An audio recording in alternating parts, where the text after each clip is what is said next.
Hello, listeners, and welcome to the newest episode of the Otafest podcast. I'm Jay, and I'm joined by Nancy and Angelo and Dio. Wow! Oh my god! no Dio da! We got the big cast for you today. Wow! Because it's May. May is it's big gonna cast. be energy. Gonna be May. It's already May. Dio high five. May the 4th be with you. Let's go. Yesterday. Before we get too far ahead of ourselves, just a quick reminder that we have a few things for you. First of all, classic Japanese taiko performance returns to Otafest 2021. Yama no Oto is a small ensemble of taiko performers who love drumming and playing music together. They play a variety of modern and traditional taiko pieces for a well-rounded audience experience, incorporating traditional taiko drum sounds with other time-honored instruments.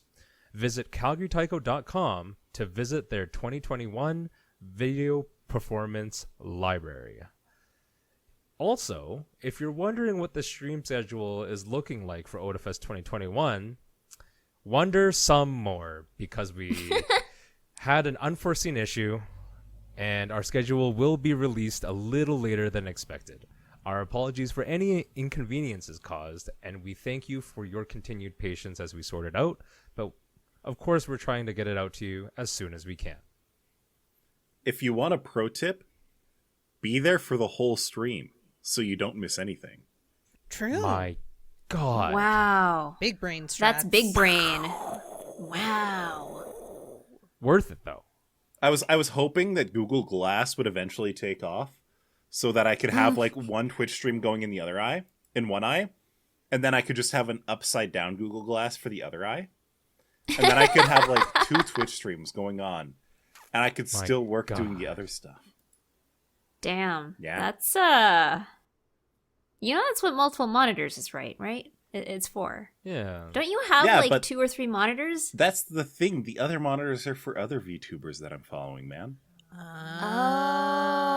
At what point True, do you true, just true. confuse reality with just like a continuous stream of Twitch content?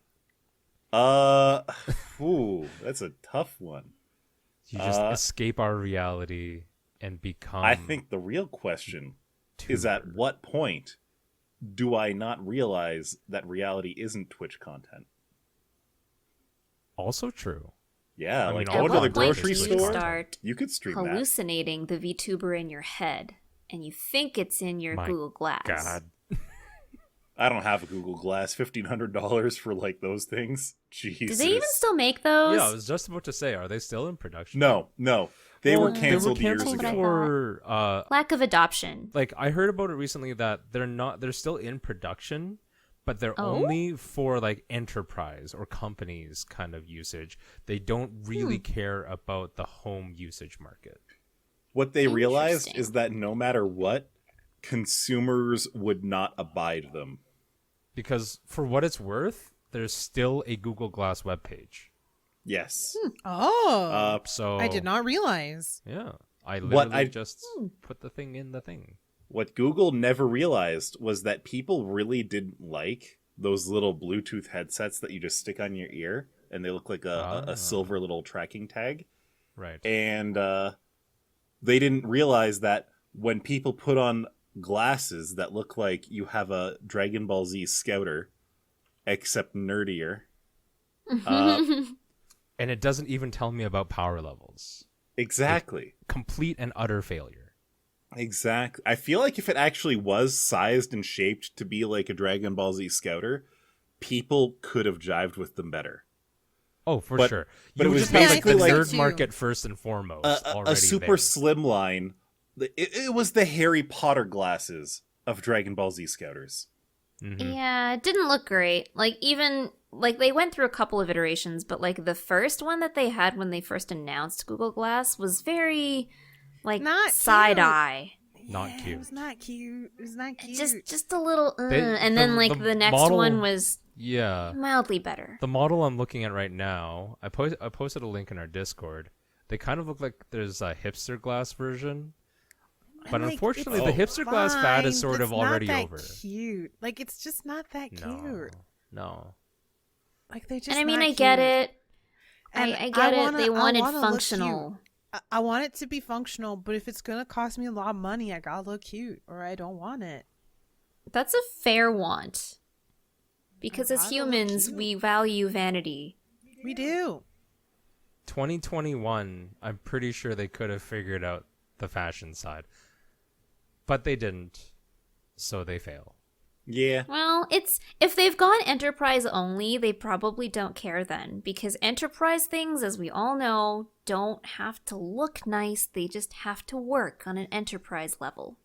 Not gonna lie.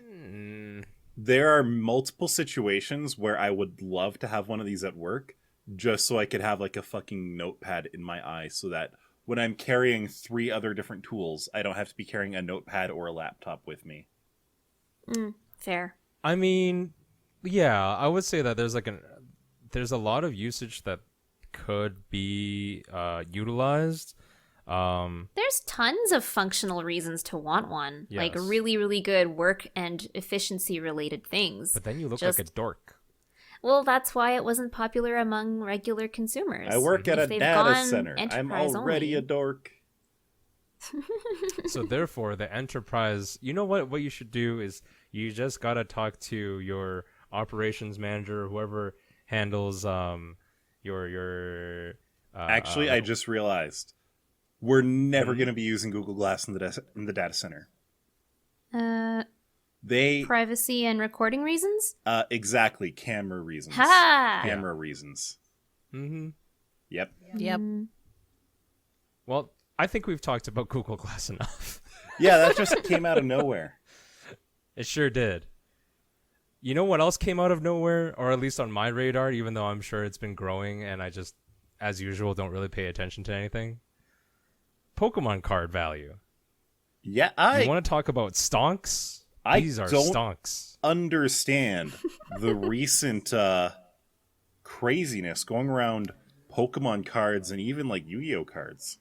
Yeah, so like for anyone who hasn't been super paying attention, I only found out about it sort of like a few months ago, to be honest, but I still didn't really look at it. Was like Pokemon cards, especially like just sort of like Magic the Gathering and all that stuff, like a lot of the original cards, especially anything that was marked like first edition and was holographic, such as Charizard back in the day, is worth like the hella bucks, especially if you get it appraised by the people who do the appraising, the grading of the things, the collector's items. I have a Diglett. It's one of the first edition Diglets though, where they weren't printing the drop shadow on the border yet, so that Right. makes it rare. Sure. So I don't know what the can cost I trade of that for would like a be. Black Lotus? Yeah. A Black Lotus is hella expensive. It's in the thousands. I Yeah, think it is. Charizard, the Charizard I was Yeah, but it's describing not earlier, as cute as Diglett. has as I sold tell for you like what. 300,000.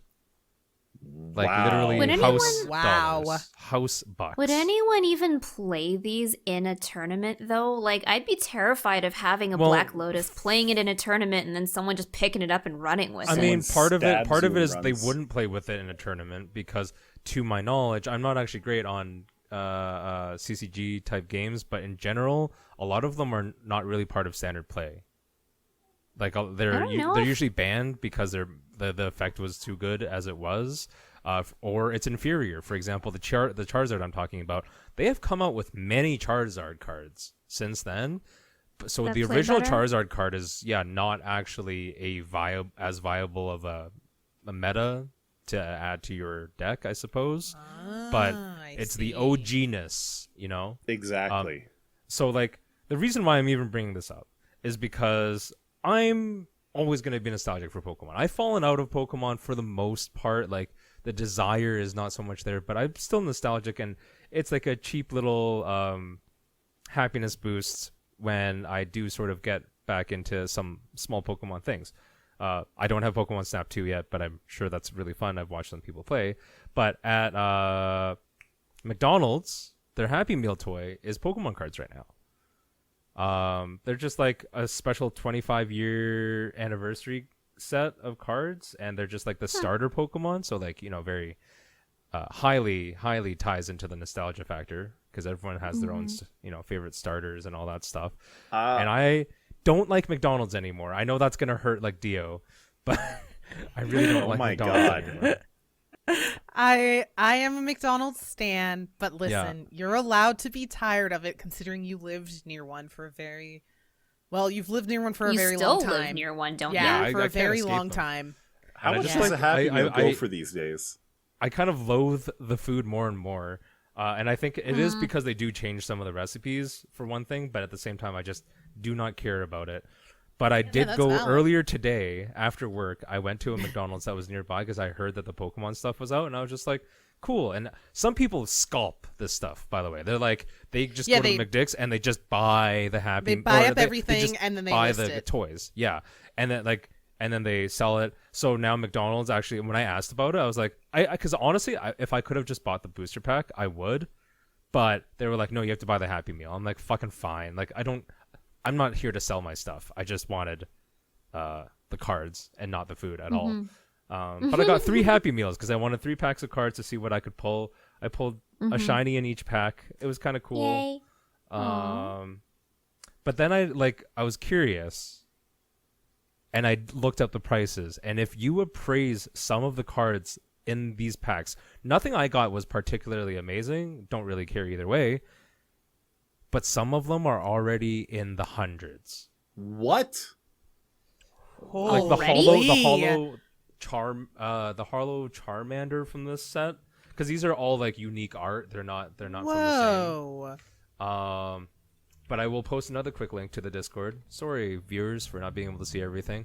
But the Pikachu Hollow, if it was rated PSA 10, is almost $300. $300. Oh, geez. That is an exception. These are super cute. Yeah, the Oh my Sobble goodness, the Sobble is almost- adorable, but it is almost. 400. Yeah, it's $362. Holy. And I'm just What is like, the difference between like a grade 9 and a PSA 10? I don't know. I'm pleb. I don't know enough about this. I'm pleb. I will consult the experts. At Google? Exactly. What does this mean? Uh, How to grade Pokemon cards for tapping. PSA. yeah. Aw. But Okay. like they're cool cards, and honestly, like I had fun opening the decks. And Dio, you might really like this as well, just in case. But they also like it's not just the card pack you get; you actually get this little cardboard packet of stuff that's Pokemon stuff, and so the Happy Meal box is a Pikachu. Okay. Aw. Pikachu face, and then in the packet, the toy packet thing that has the cards, but that also comes with Pokemon stickers. So I'm sending out some Pokemon stickers to my peeps in the mailing lists, if you know what I mean. So it's multifaceted for me. I'm So down. I had to pick up a couple extra shifts at work this week. And part of the agreement was we set up some Skip the Dishes accounts for each site. Right. And normally it's like, oh, every Friday you get a free lunch up to $25. Nice. But they added a rule that if you're covering for someone else because of COVID, you get a free lunch that day too. Ooh. How many Happy Meals can I get for about $20? About 4. Oh Nice. I Not paid bad, not about bad. $15 for my 3, and I was just like, whatever, right? Like 15. I was like, as much as I did not care, I was like, I bought the food. It's gonna be my crappy like lunch dinner. I'm not Do happy they about deliver the the food. toys, or do you have to buy the Happy Meal in store? So we do have anecdotal evidence here. First of all, I one of order our Happy friends out Meal in on BC Skip the last Dishes. night, I told her about the Pikachu or the Pokemon stuff being available, and she was gonna order off McDonald's anyways. And I told her it was being available, like order a Happy Meal. She did not get a Pokemon toy, but that could be because they were out. They live in Vancouver, higher density, could be higher stupidity out there with the scalping nerd economy. But all I can tell you is such that a jerk thing to do. yeah. All I can tell you is that I got my Pokemon cards. I can't guarantee if you're going to get yours through the ordering of the online, but, you know, your results may vary. And at the same time, don't scalp it. But if you do get some cards, let me know, because I want to trade you, because I didn't get the card I really wanted, so. Aw. All right. I have learned some things. Speaking now that we're wrapping up this conversation about the cards, I have consulted the experts at Goggle.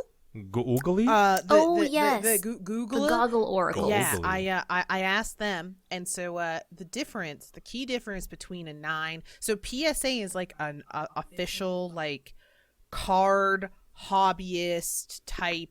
Like, yeah, you pay for these for the appraisals. They're not just like It's a specific like appraisal for specific, like for card games specifically, not necessarily Pokemon exclusive, but just like trading cards and other like paper media, so like autograph things, like when you get like autographs and stuff like that, and like you're preserving an autograph, you're preserving a trading card, like those kinds of things.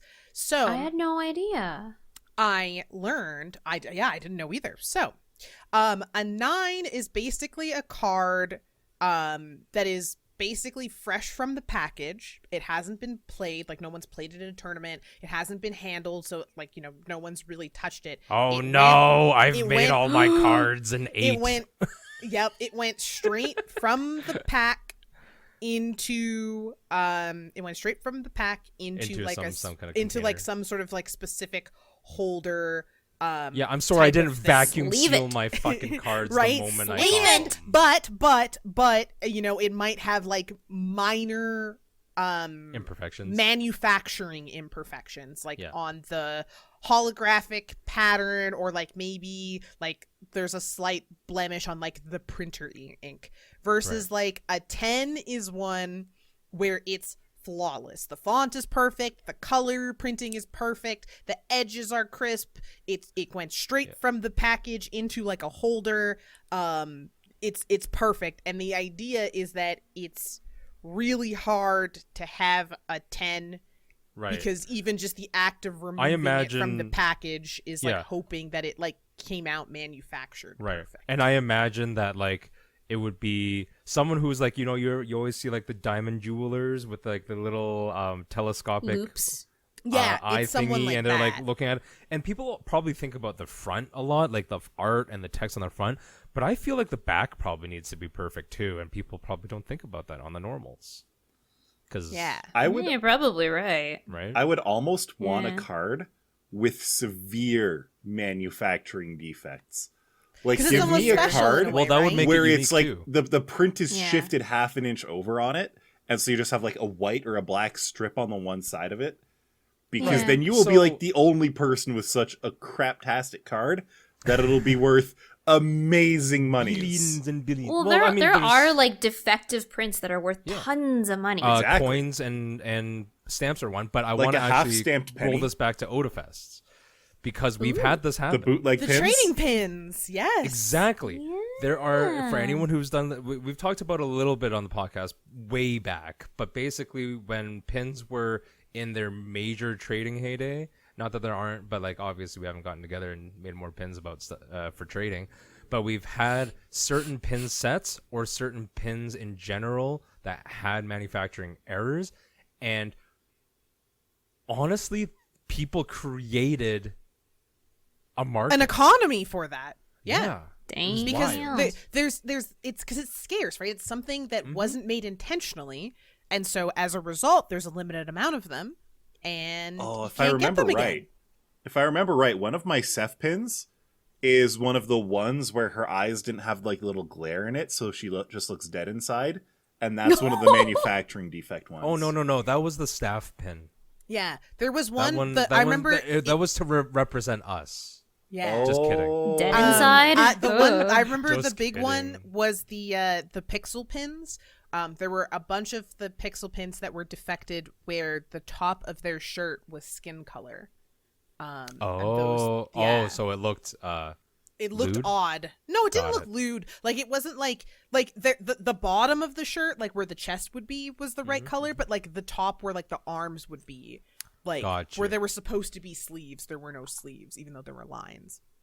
So that was very like interesting. Like, people really wanted those, and I remember I had one and I traded people for them. But yeah, people, like, collectors are very meticulous and specific, and they have their systems for how they evaluate collectors' items, and it's very cool. And create but it's the also economy like, around them. Yeah, there's a very much like an economy around it, which is like, it's very cool and interesting, and yet such a strange sort of like microcosm of a niche community. The truth is, the only problem I have with it, and I think this could be like the common man's view on it, if I had to speak for like the lay people, my feeling on it is like, when it comes to something like Pokemon cards, I know that there's been a collector's market for toys since toys were created. I'm not, trying to take that away from you, but it's like, when scalpers are going into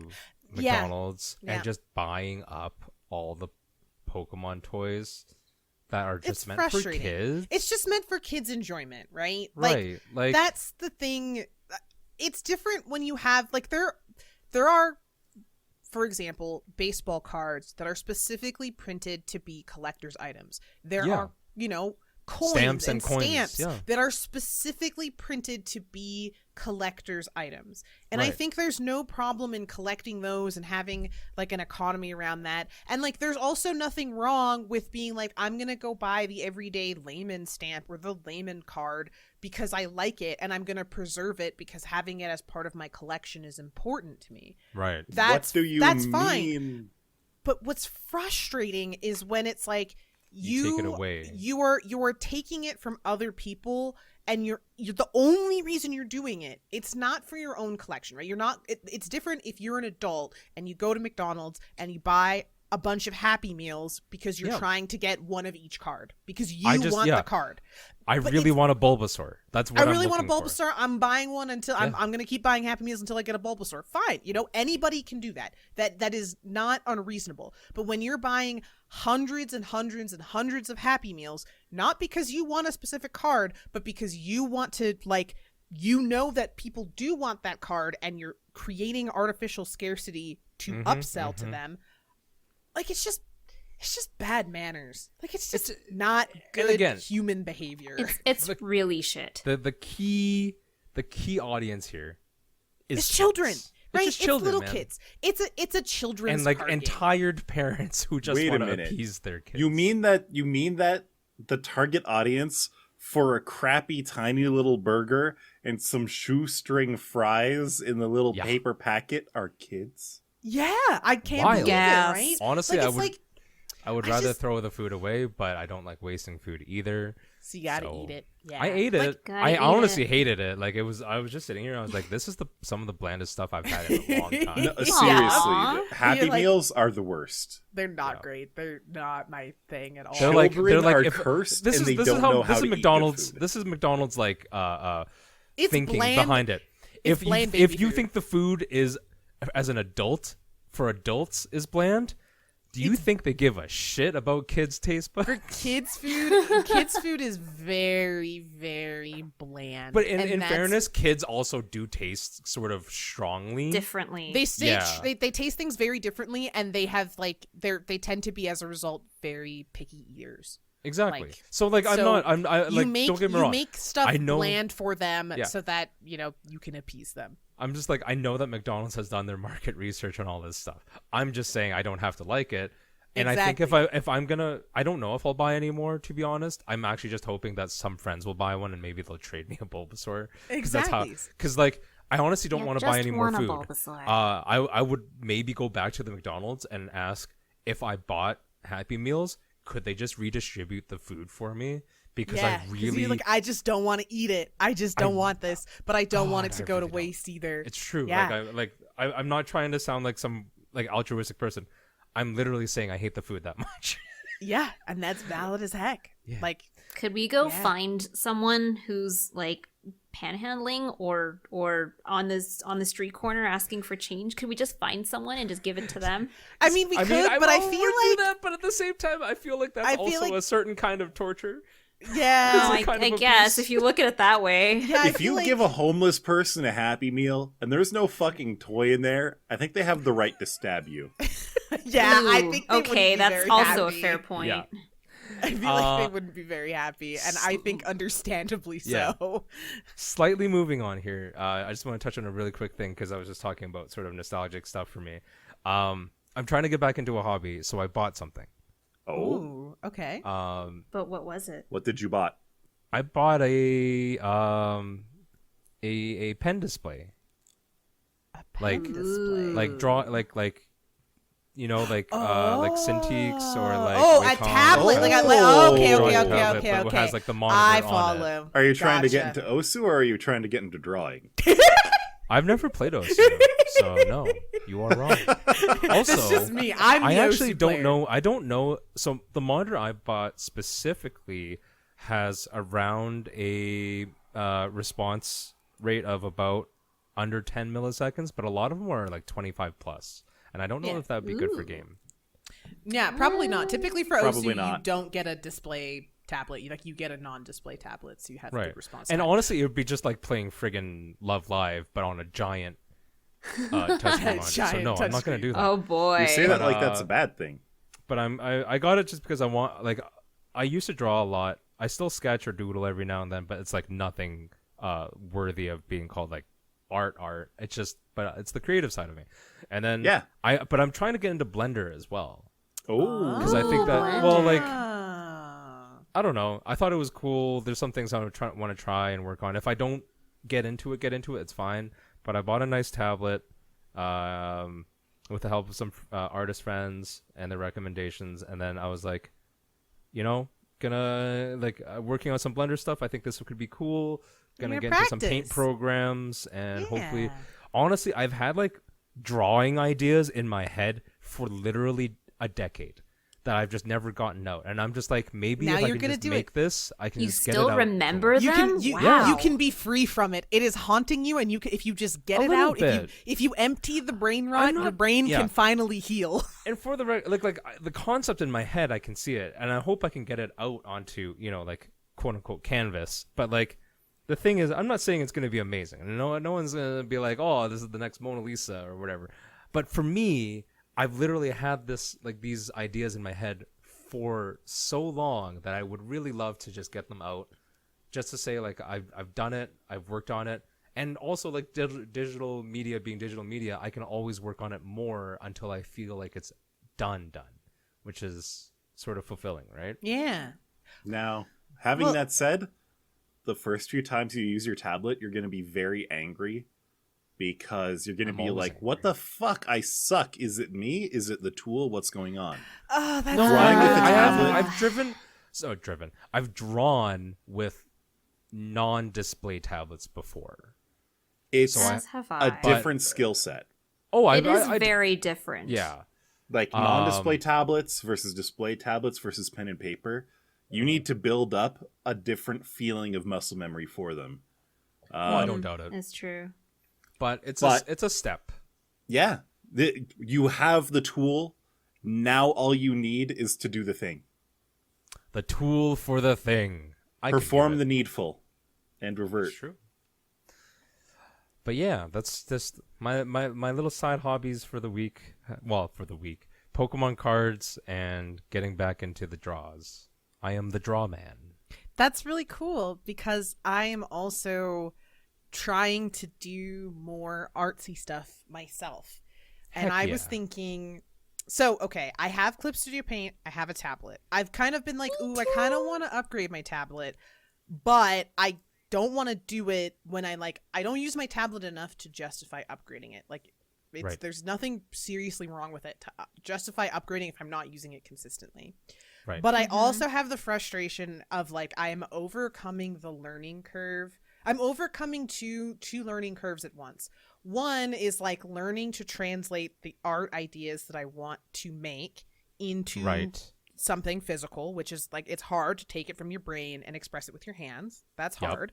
But I'm also doing at the same time the learning curve of adjusting to drawing with a tablet, which is drawing with a tablet, and also learning like the software that you're using, because there's many different softwares, some paid, some free, and they all have different things. So I'm working on these 3 learning curves, and I feel like all 3 of these the combination of all 3 of these learning curves has really been like preventing me from starting rather, right? It's like, well, I have to learn how to draw, but I also have to learn how to deal with the software, and I also have to learn how to like manipulate a tablet, and this is just a lot to learn. It's too overwhelming. I'm just not going to start. And I'm like, you know what?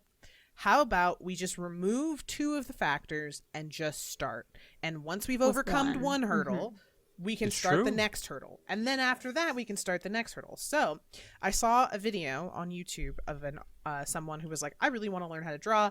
I'm going to just draw for 30 days. I'm going to do one of those 30-day challenges, and I'm just going to practice. And what they did were they were like, I'm just going to do studies and draw all kinds of different things and just draw something every single day for 30 days and reflect at the end of each week, you know, what did I learn, or what did I improve on, or where was I struggling?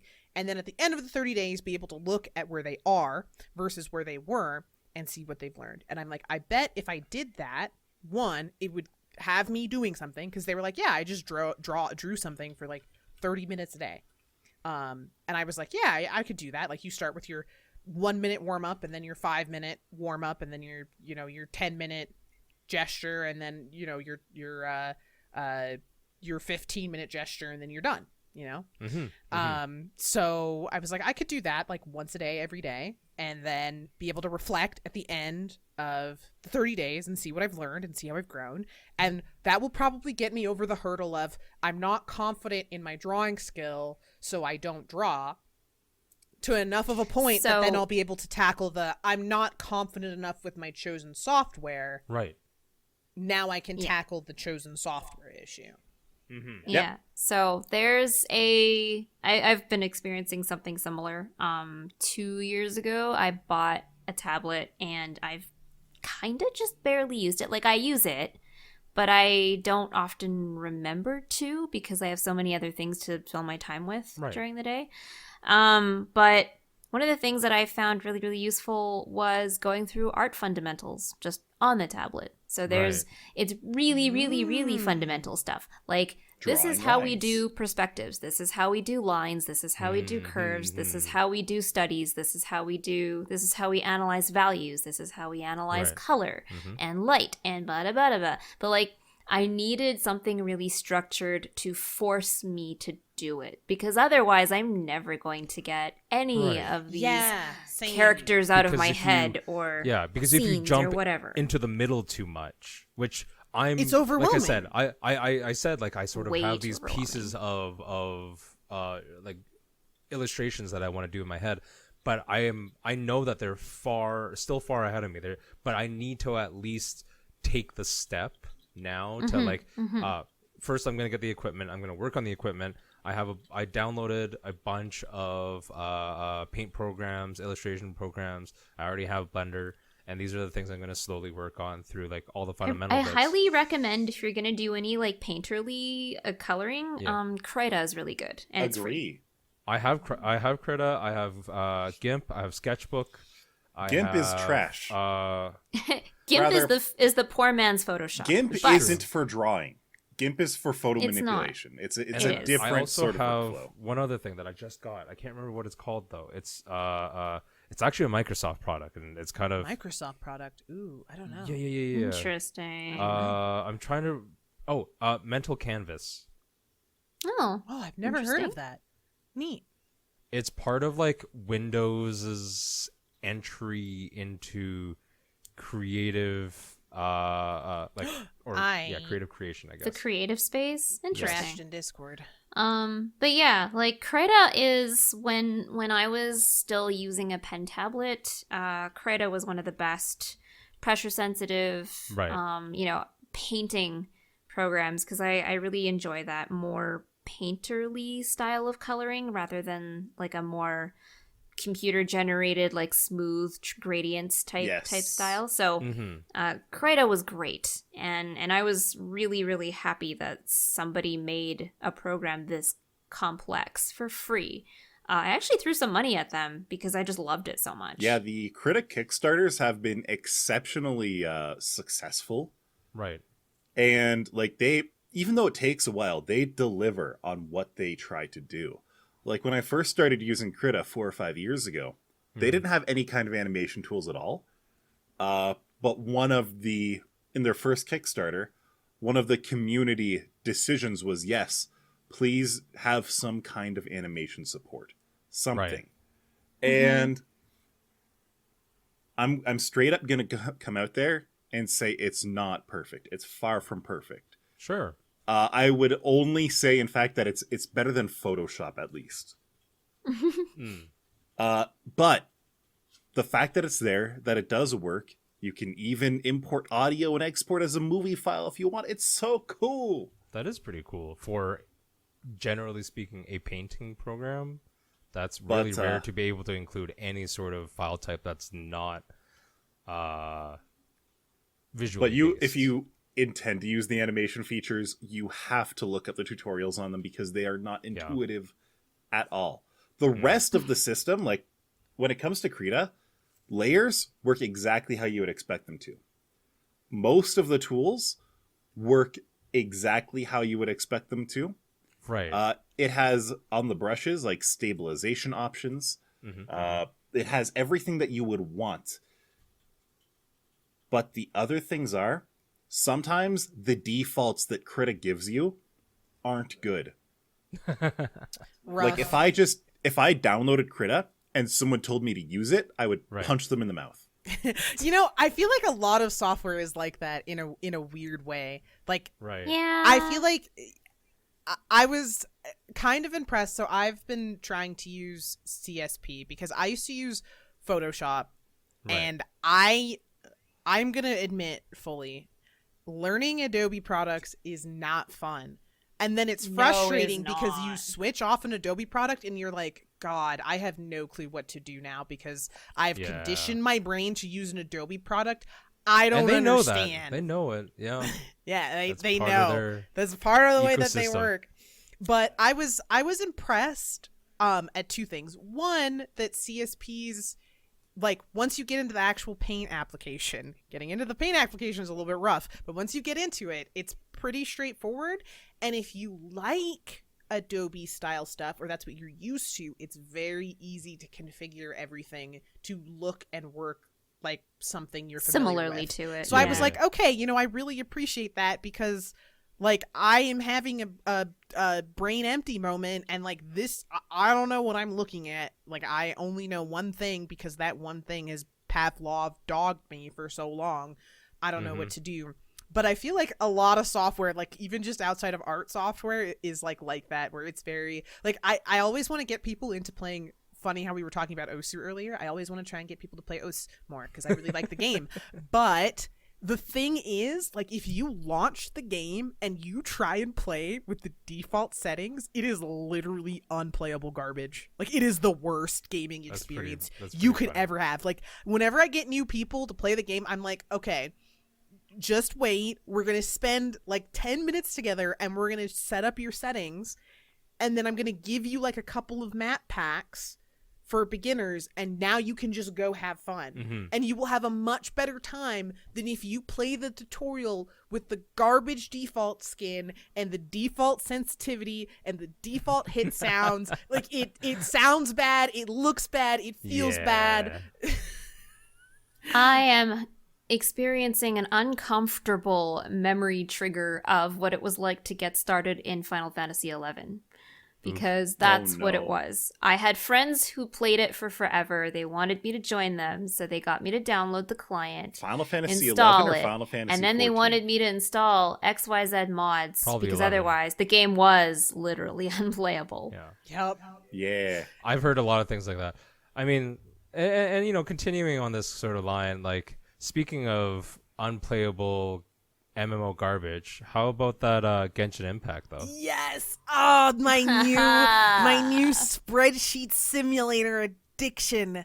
Oh my god. Dear. I never thought another gacha game would catch me the way Puzzle and Dragons did. I'm sure anyone who's been to Otafest can remember that time when Puzzle and Dragons consumed us all. Dark times. And I thought I was free. I was like, I'm very much like the kind of person where I play a game like of a certain genre, like hardcore, for a couple of years, and after that I'm burnt out. Like I can't play another game of that genre ever again.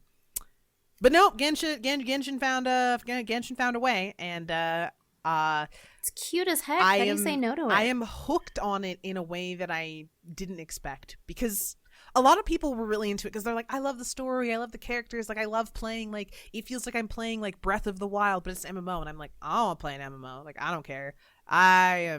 The story is meh.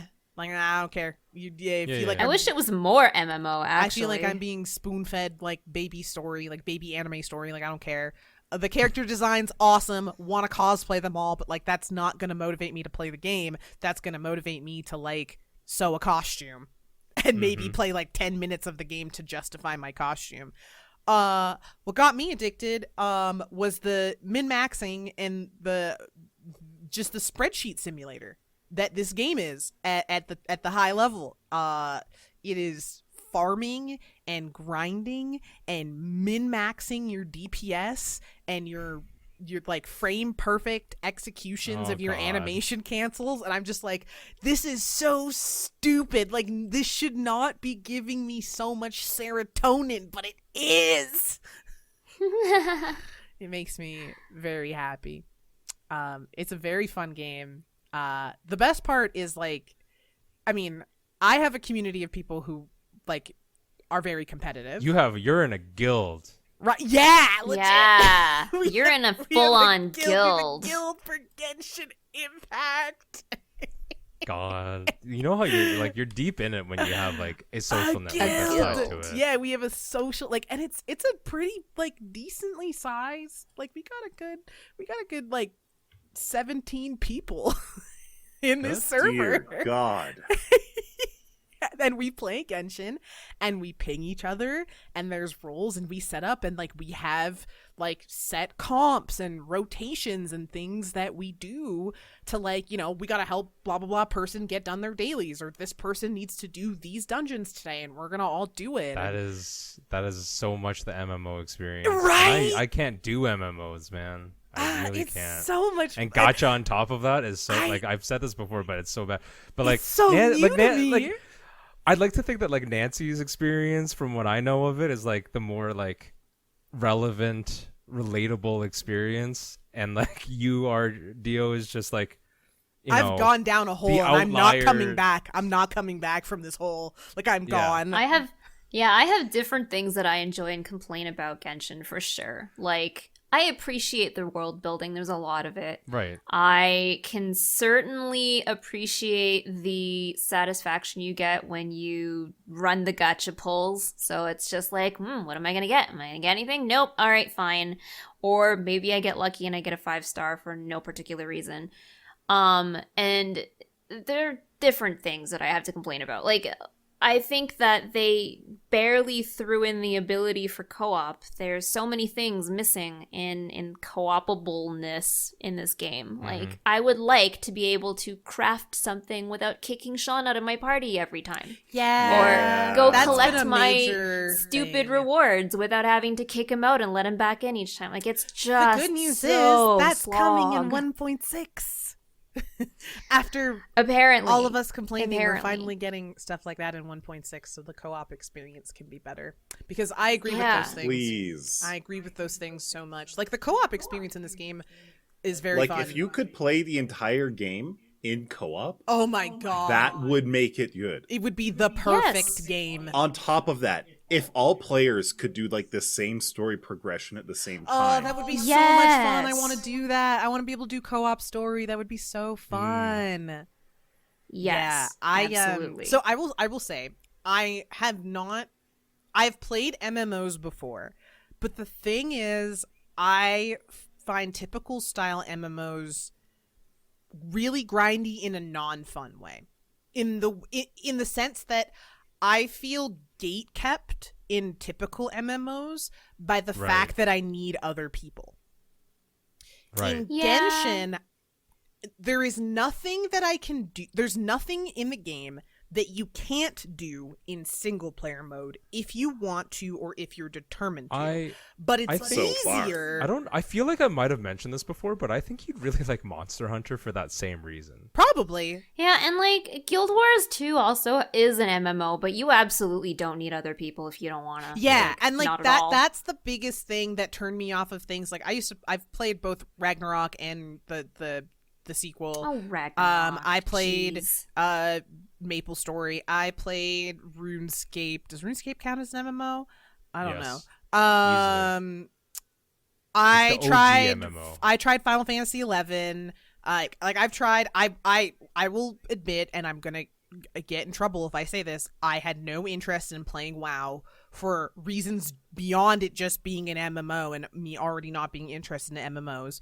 So like I was like, I don't like these games. I don't have fun because I'm progressing, and unless I pick like the boring class that I don't want to play that everyone needs in their party but no one wants to play, Right. I'm going to be gatekept waiting for other people to come Right. play with me so I can do the things that I need to progress the game, and then I'm frustrated Mhm. because I'm sitting Mhm. around waiting. I enjoy in Genshin, if I really, really, really, really want to go do a dungeon, I can do it by myself. I don't have Mhm. to. If I do it with my friends, and like I will often ping guild members, it's way easier, it's way faster. It is Faster is the important it thing. is a much Mhm. more expedient experience, and also I get to have like the social experience of talking with people, and you know the Yeah, the social experience of gaming, which is really fun for me as well. The MM part. Yeah, I get yeah, exactly. I get the MM part, but I don't have to. And I think that's Mhm. for me like the fun part is like if I log in after work at 6 p.m. and I want to play Genshin Impact and I want to go, that 6 p.m. is the 1 hour that I have free in the day and I want to go Right. play Genshin for an hour, I'm not gatekept by the fact that the other friends that I know, aren't available. And similarly, I don't have to deal with any of the toxicity of online matchmaking or any of that Ugh. because I can just play with my friends. I don't have to let randoms in my world. I don't have to go join random people's worlds if I don't want to. And I do enjoy that part of it, yeah. similarly, it's not actually a competitive game. There are competitive aspects, but the only competition is you, and it's self-imposed. Like, there's no leaderboards, there's no official scoreboards. It's a casual game. But if you want to sit down and think about how can you make the perfect superconduct comp, or what do you have to do to make your Tartaglia hit the max vaporize reaction, you can do that. And if that gives your brain dopamine, you can do that. And I completely understand now why people take MMOs so seriously and have so much fun with them, and like why people like are so dedicated to World of Warcraft and so dedicated to Final Fantasy 14. I understand you all now. I never got it before this game. I get it now.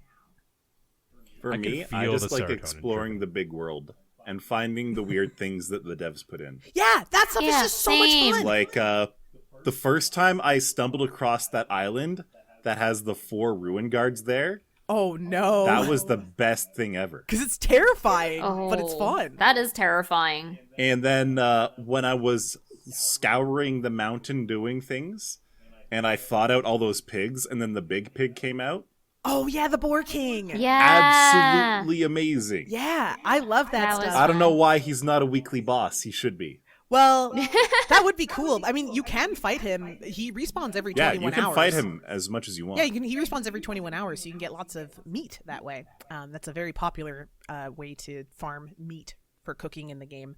The best part is like experiences like that you can do with your friends. Like if you, like my favorite thing about inviting people from the guild to do like co-op stuff is like we'll do the stuff we intended to do, and then we'll spend an hour just running around my world looking for chests and seeing what kind of like random events trigger like and finding all of these dumb little things. My favorite thing to do, I just got a new friend into Genshin, and she loves it, which is like perfect. You are one of us now. But my favorite thing to do when I get new players in Genshin is I take them to Heart Island, and people are like, what the heck is Heart Island? And then you go there and it's like, you're going to love it here. It's a lot of work to get here, but once you get here, you'll be really happy. And they're like, are you sure? Like, this is painful. And usually, especially with a new player, they'll die a couple times along the way. And they're just like, this is impossible. Like, you can't do this. And then you get there and they see the heart and they stand in the heart with you and they get their like luxurious chest. And they're just like, wow, that was awesome. And it's like, that's the Genshin experience, is like toiling away at something horrible, like whether it's like toiling away from your 90 wishes to get your guaranteed 5-star only for it to be the thing that you didn't want out of the gacha, or walking into an island and finding a boss that just is gonna absolutely wallop you and send all of your entire party to the Shadow Realm. It's all of those moments, and then like contrasted with like just the sweetest things, like when your favorite character has a cute cutscene or like a fun little story moment where you get to interact with them, or when you figure out like that you can hit the dandelions with an anemo particle and get dandelion seeds for the first time. Like that was cute. I just, at the end of the day, it's not like I haven't played MMOs, but I will always complain about gacha because I refuse to work for an unspecified reward. I refuse. I would say the Genshin gacha is better than other gachas I've played. It's fairer than Fate Go. Yeah, it's fair. It's also fairer than most other gachas. Right. In the sense that like the nice thing is because you're rolling for playable characters, they do a decent amount of balancing around the characters, so you can't ever roll something that's bad and will hurt you. Like I said, I mean, it's not exactly fair. I played it for 2 hours and then I uninstalled it by the time. Also my friend who invited me to play, I installed it, played it for 2 hours, and when they asked me how is it, by the time that question was asked, I had already uninstalled. Oh no! I mean, it's not for everyone, and that's fair. No. And like, I will say the gacha aspect can be frustrating and is frustrating, and it's like gambling mechanics in games are rough, just in general. And they can be a little seedy and a little questionable on the ethics scale. So and for anyone who was like, I don't want to play a gambling game, I'm like, listen, you're valid. Don't. All of that being said, just bringing it back to earlier in the show, I know what I said about Pokemon cards. I know that Pokemon me buying Happy Meals for Pokemon cards is essentially a gacha game. But I'm already on the cusp, as I was saying, of not doing it anymore and just waiting for an opportunity to trade for a thing that I want, as opposed to actually participating more into the economy. Valid. Valid. Yeah. I think on that note, it's time to end this episode. Yep. So long. Farewell. I'll miss you all. Auf Wiedersehen, goodbye. Be good. We'll catch you later. Goodbye.